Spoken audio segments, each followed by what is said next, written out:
ಹಾ, ವಿದ್ಯಾರ್ಥಿಗಳೇ, ನವೋದಯ ಪ್ರವೇಶ ಪರೀಕ್ಷೆ 2020 ಕ್ವಶನ್ ನಂಬರ್ 43 ಅಂದ್ರೆ ಮೂರನೇ ಪ್ರಶ್ನೆ. ಅಮಿತ್ ಅನ್ನೋ ರೂಪಾಯಿ 1200 ರೂಪಾಯಿಗೆ ಒಂದು ಟೇಬಲ್ ಅನ್ನು ಖರೀದಿಸಿ ಅದರ ದುರಸ್ತಿಗಾಗಿ 200 ರೂಪಾಯಿ ಖರ್ಚು ಮಾಡಿದನು. ಅವನು ಅದನ್ನು 1680ಗೆ ಮಾರಾಟ ಮಾಡಿದನು. ಅವನಿಗಾಗುವ ಲಾಭ ಅಥವಾ ನಷ್ಟದ ಶೇಕಡ ಎಷ್ಟು? ಇಲ್ಲೇ ಈ ಕೊಂಡ ಬೆಲೆ ಎಷ್ಟದ? 1200 ಅದ. ಈ ರಿಪೇರಿ ಖರ್ಚು ನೀವು ಈ ಕೊಂಡ ಬೆಲೆದೊಳಗೆ ಕೂಡಿಸಿದ್ರೆ ಒಟ್ಟು ಕೊಂಡ ಬೆಲೆ ಬರ್ತದೆ. ಅದನ್ನ ತಕ್ಕೋಬೇಕು ನೀವು. ಯಾಕಂದ್ರೆ ರಿಪೇರಿ ಖರ್ಚು ಕೂಡಿಸ್ಬೇಕು, ಅದ್ರಾಗ ಕೊಂಡ ಬೆಲೆದಾಗ ಕೂಡಿಸ್ಬೇಕು ನೀವು ರಿಪೇರಿ ಖರ್ಚು. ಆಮೇಲೆ ಅದಕ್ಕೆ ಏನಂತಾರ? ಒಟ್ಟು ಕೊಂಡ ಬೆಲೆ ಅಂತಾರ. ಅದಕ್ಕೆ ಏನಂತಾರ? ಅದಕ್ಕೆ ಒಟ್ಟು ಕೊಂಡ ಬೆಲೆ. ಒಟ್ಟು ಕೊಂಡ ಬೆಲೆ ಬರೋಬರಿ. ಒಟ್ಟು ಕೊಂಡ ಬೆಲೆ ಬರೋಬರಿ ಏನು? ಕೊಂಡ ಬೆಲೆ ಪ್ಲಸ್ ಇದನ್ನು ಮಾಡ್ಕೊಳ್ಳೇಬೇಕು ನೀವು. ಕೊಂಡ ಬೆಲೆ ಪ್ಲಸ್ ಏನು? ಖರ್ಚು, ದುರಸ್ತಿ ಖರ್ಚು. ಒಟ್ಟು ಏನೇ ಇರಲಿ ಅದು, ಸಾಗಿಸುವ ಖರ್ಚು, ದುರಸ್ತಿ ಖರ್ಚು, ಅವೆಲ್ಲ ಎದ್ರಾಗ ಬರ್ತಾವ? ಒಟ್ಟು ಕೊಂಡ ಬೆಲೆದಾಗ ಬರ್ತಾವ. ಒಟ್ಟು ಕೊಂಡ ಬೆಲೆ ಬರೋಬರೇನು? ಕೊಂಡ ಬೆಲೆ ಪ್ಲಸ್ ಖರ್ಚು. ನೋಡ್ರಿ, ಕೊಂಡ ಬೆಲೆ ಎಷ್ಟದ? 1200 ಅದ. ಖರ್ಚು ಎಷ್ಟದ? 200 ರೂಪಾಯಿ ಖರ್ಚು ಮಾಡ್ಯಾನ. ಕೊಂಡ ಬೆಲೆ ಏನಾಯ್ತು ಈಗ? 1400 ರೂಪಾಯಿ ಕೊಂಡ ಬೆಲೆ ಆಯ್ತು. ಇದು ನೋಡಿ, ಖರ್ಚು ಯಾವಾಗಲಾದ್ರೂ ಕೊಂಡ ಬೆಲೆದಾಗ ಹಾಕೋಬೇಕು ನೀವು. ಇದು ಒಂದು ನೀವು ತಿಳ್ಕೊಬೇಕು. ಕೊಂಡ ಬೆಲೆದಾಗ ಏನ್ ಬರ್ತದ? ಖರ್ಚು ಬರ್ತದ, ಸಾಗಿಸೋ ಖರ್ಚು ಬರ್ತದ. ಯಾವುದೇ ಖರ್ಚು ಬಂದರೂ ಸದ್ಯಕ್ಕ ಅದು ಮಾರಾಟದ ಬೆಲೆಗೆ ಸಂಬಂಧ ಬರುವುದಿಲ್ಲ, ಕೊಂಡ ಬೆಲೆಗೆ ಸಂಬಂಧ ಬರ್ತದೆ. ಕೊಂಡ ಬೆಲೆ 1200 ಅದ, ದುರಸ್ತಿ ಖರ್ಚು 200 ಅದ. ಅವಾಗ ಏನ್ ಬರ್ತದ? ಕೊಂಡ ಬೆಲೆ ಪ್ಲಸ್ ಖರ್ಚನ್ನು ಕೂಡಿಸಿ ನೀವು ತಕ್ಕೊಂಡಾಗ ಒಟ್ಟು ಕೊಂಡ ಬೆಲೆ ಬರ್ತದೆ. ಆಮೇಲೆ ಒಟ್ಟು ಕೊಂಡ ಬೆಲೆಗಿಂತಲೂ ಮಾರಾಟದ ಬೆಲೆ ದೊಡ್ಡದಾಗಿದ್ದರೆ, ದೊಡ್ಡದಾಗಿ ಈಗ ನೋಡಿ, ಕೊಂಡ ಬೆಲೆ ಬರೋಬರಿ ಇಲ್ಲಿ ಹಚ್ಕೋಬೇಕು. ಈಗ ಕೊಂಡ ಬೆಲೆ ಬರೋಬರಿ, ಕೊಂಡ ಬೆಲೆ ಬರೋಬರಿ ಎಷ್ಟು? 1400 ರೂಪಾಯಿ. ಇದಕ್ಕೆ ಕೊಂಡ ಬೆಲೆ ಅಂತಾರ. ಒಟ್ಟು ಕೊಂಡ ಬೆಲೆ ಅಂದ್ರು ಒಂದೇ, ಕೊಂಡ ಬೆಲೆ ಅಂದ್ರು ಒಂದೇ. ಮಾರಾಟದ ಬೆಲೆ ಬರೋಬರಿ, ಮಾರಾಟದ ಬೆಲೆ ಬರೋಬರಿ, ಮಾರಾಟದ ಬೆಲೆ ಬರೋಬರಿ ಎಷ್ಟು?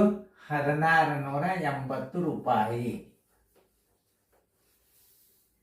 ಕೊಂಡ ಬೆಲೆಗಿಂತಲೂ ಮಾರಾಟದ ಬೆಲೆ ದೊಡ್ಡದಾಗ್ಯದಂದ್ರ ಶೇಕಡ ಲಾಭ ಬರೋಬರಿ ಎಷ್ಟು ಅಂತ ನೀವು ತಕ್ಕೊಂಡೇ ಬಿಡ್ಬೇಕು ಅದನ್ನ. ಯಾಕಂತ ಕೇಳ್ರಿ, ಮಾರಾಟದ ಬೆಲೆ ದೊಡ್ಡದಾತು, ಕೊಂಡ ಬೆಲೆ 1400 ಆತು. Cost price 1400, selling price 1680. Profit ತಕ್ಕೋಬೇಕು ನೀವು. ಪ್ರಾಫಿಟ್ ಈಸ್ ಈಕ್ವಲ್ ಟು ಏನು? Selling price minus cost price. ಎಲ್ಲ ಇಂಗ್ಲಿಷ್ ಮೀಡಿಯಂ, ಕನ್ನಡ ಮೀಡಿಯಂದಾಗ ನಿಮಗೆ ಏನದು ಒಂದು ಗಣಿತ ಬಂತು ಅಂದ್ರೆ ಯಾವ ಮೀಡಿಯಂ ಇದ್ರೂ ನೀವು ಮಾಡ್ಬೋದು. ಗಣಿತ ಮಾಡ್ಲಿಕ್ಕೆ ಬರ್ಬೇಕು. ಲಾಭ ಮೊದಲು ತಕ್ಕೋಬೇಕು. ಈಗ ನೀವು ಲಾಭ ತಕ್ಕೋಬೇಕಾದ್ರೆ ಒಟ್ಟು ಲಾಭ, ಲಾಭ ಬರೋಬರಿ, ಲಾಭ ಬರೋಬರಿ ಮಾರಾಟದ ಬೆಲೆ, ಮಾರಾಟದ ಬೆಲೆ ಮೈನಸ್ ಕೊಂಡ ಬೆಲೆ, ಮಾರಾಟದ ಬೆಲೆ ಮೈನಸ್ ಕೊಂಡ ಬೆಲೆ. ಮಾರಾಟದ ಬೆಲೆ ಎಷ್ಟದ? 1680 ಮೈನಸ್ 1400 ರೂಪಾಯಿ ಬರೋಬ್ಬರಿ 1680 1400 ಹೋತಂದ್ರೆ ಏನು? 280 ರೂಪಾಯಿ ಲಾಭ. ಇನ್ನ ಶೇಕಡ ಲಾಭ ಬರೋಬ್ಬರಿ, ಶೇಕಡ ಲಾಭ ಬರೋಬ್ಬರಿ 100 ಗುಂಡ್ಲೆ ಲಾಭ, 100 ಗುಂಡ್ಲೆ ಲಾಭ. ನೋಡ್ರಿ, ಲಾಭ ಹಾನಿ ಲೆಕ್ಕದೊಳಗೆ ಹಾನಿ ಬಂದ್ರು ಕೊಂಡ ಬೆಲೆನೇ ಭಾಗಿಸ್ಬೇಕು, ಲಾಭ ಬಂದ್ರು ನೀವು ಕೊಂಡ ಬೆಲೆನೇ ಭಾಗಿಸ್ಬೇಕು. ಇದನ್ನ ನೆನ್ಪಿಟ್ಟು ಹೋಗ್ಬೇಕು. ಲಾಭ ಹಾನಿಗಳೆಲ್ಲ ಎದಕ್ಕೆ ಸಂಬಂಧ ಇರ್ತಾವ? ಕೊಂಡ ಬೆಲೆಗೆ ಸಂಬಂಧ ಇರ್ತಾವ. 100 ಗುಂಡ್ಲೆ ಲಾಭ ಸರ್ವಾಸ ಬೆಲೆ ಕೊಂಡ ಬೆಲೆ ಬರೋಬರಿ 100 ಗುಂಡ್ಲೆ ಲಾಭ 280 ಸರ್ವಾಸ ಬಾಗಲೆ ಕೊಂಡ ಬೆಲೆ. ಕೊಂಡ ಬೆಲೆ ಎಷ್ಟದ? 1400 ಅದ. ಕೊಂಡ ಬೆಲೆ ಎಷ್ಟದ? 1400. ನೋಡಿ, ಈ 0 ಹೊತ್ತು, ಈ 0 ಹೊತ್ತು. 14 ಒಂದಲೆ, 14 ಎರಡಲೆ, ಈ 0 ಇಲ್ಲಿ ಬರೋಬರಿ ಶೇಕಡ 20 ಲಾಭ. ಶೇಕಡ ಚಿಹ್ನೆ ಅವಶ್ಯ ಇರಬೇಕು, ನೆನ್ಪಿಟ್ಬೋದು. ಆನ್ಸರ್ ಶೇಕಡ 20 ಲಾಭ. ಉತ್ತರ ಸಂಖ್ಯೆಯಲ್ಲಿ ನೋಡ್ರಿ, ಶೇಕಡ 20 ಲಾಭ. ಉತ್ತರ ಸಂಖ್ಯೆ ಡಿ. ನಿಮ್ಗೆ ಇನ್ನೊಂದ್ಸಲ ವಿಡಿಯೋ ಪ್ಲೇ ಮಾಡಿ ನೋಡ್ಬಿಡ್ರಿ, ನೀವು ತಾನೇ ಬಂದ್ಬಿಡ್ತಾವ. ವಿಡಿಯೋ ಪ್ಲೇ ಮಾಡಿ ನೋಡೋದೇ ಭಾಳ ಇಂಪಾರ್ಟೆಂಟ್. ಯಾಕೆ ಎರಡೆರಡು ಸಲ ತಿಳಿಸಿ ಹೇಳೋದ್ರಿಂದ ಏನಾಗ್ತದಂದ್ರೆ ವಿಡಿಯೋ ಭಾಳ ದೊಡ್ಡ ಆಗ್ತಾವ. ತಿಳಿತಲ್ಲ? ನೋಡಿ, ಇಷ್ಟೆಲ್ಲ ನೀವು ಚೆನ್ನಾಗಿ ತಿಳ್ಕೊಂಡ್ರಿ ಅಂದ್ರೆ ಯಾವ ಲೆಕ್ಕನೂ ಬೇರೆ ಹೇಳಾಗ ನೀವು ಲಕ್ಷ ಕೊಟ್ಟು ನೋಡ್ಬಿಟ್ರಿ ಯಾವ ಲೆಕ್ಕನೂ ಬೇರೆ ಇರುವುದಿಲ್ಲ. ಆದರೆ ಶೇಕಡಾ ಲಾಭ ಕೇಳಿದಾಗ ಲಾಭ ಬರದಿಂದ ನೀವು ಶೇಕಡಾ ಚಿಹ್ನೆ ಹಾಕ್ಲೇಬೇಕು. ಈಗ ಉತ್ತರ ಸಂಖ್ಯೆ ಡಿ. ಇನ್ನೊಂದು, ಒಟ್ಟು ಕೊಂಡ ಬೆಲೆ ಯಾಕಂತಾರಂದ್ರೆ ಕೊಂಡ ಬೆಲೆದೊಳಗೆ ಸಾಗಿಸೋ ಖರ್ಚು, ರಿಪೇರಿ ಖರ್ಚು, ಎಲ್ಲ ಖರ್ಚುಗಳು ಎದುರಾಗ ಬರ್ತಾವ, ಕೊಂಡ ಬೆಲೆದಾಗ ಬರ್ತಾವ. ಅದಕ್ಕೆ ನಾನು ಹೇಳೋದು, ಕೊಂಡ ಬೆಲೆ ಪ್ಲಸ್ ಖರ್ಚನ್ನು ಕೂಡಿಸಿದ್ರೆ ಏನಾಗ್ತದೆ, ಒಟ್ಟು ಕೊಂಡ ಬೆಲೆ ಆಗ್ತದೆ. ಈ ಒಟ್ಟು ಕೊಂಡ ಬೆಲೆಗಿಂತಲೂ ಮಾರಾಟದ ಬೆಲೆ ದೊಡ್ಡದಿತ್ತು ಅಂದ್ರೆ ಲಾಭ ಹಚ್ಕೋರಿ. ನೋಡ್ರಲ್ಲ, ಒಟ್ಟು ಕೊಂಡ ಬೆಲೆ 1400 ಬಂದದ, ಮಾರಾಟದ ಬೆಲೆ 1680 ಬಂದದ.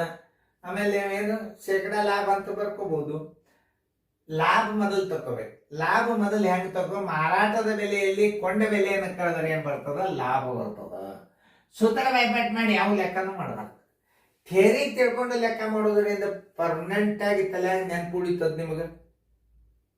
ಅವು ಶೇಕಡಾ ಲಾಭ ಬರೋಬರಿ ಹಿಂಗ ಸೂತ್ರ ಚಿಕಿತ್ಸೆ ಮಾಡೋದಕ್ಕಿಂತಲೂ ನೀವು ಅದನ್ನ ರೀತಿಯನ್ನ ನೆನ್ಪಿಟ್ಕೋಬೇಕು.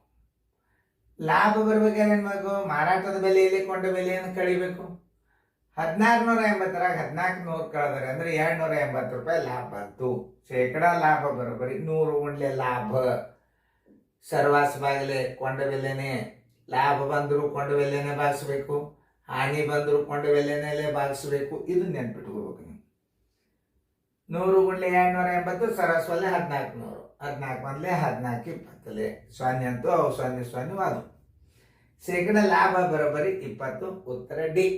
ಲಕ್ಷ ಕೊಟ್ಟು ನೋಡ್ರಿ, ಇನ್ನೊಂದ್ಸಲ ವಿಡಿಯೋ ಪ್ಲೇ ಮಾಡಿ ನೋಡ್ರಿ. ಎಷ್ಟು ಚಂದ ತಿಳಿಸಿ ನಾನು ಗಣಿತಗಳನ್ನ ಸರಿಯಾಗಿ ನೆನ್ಪಿಟ್ಕೊಡ್ರಿ.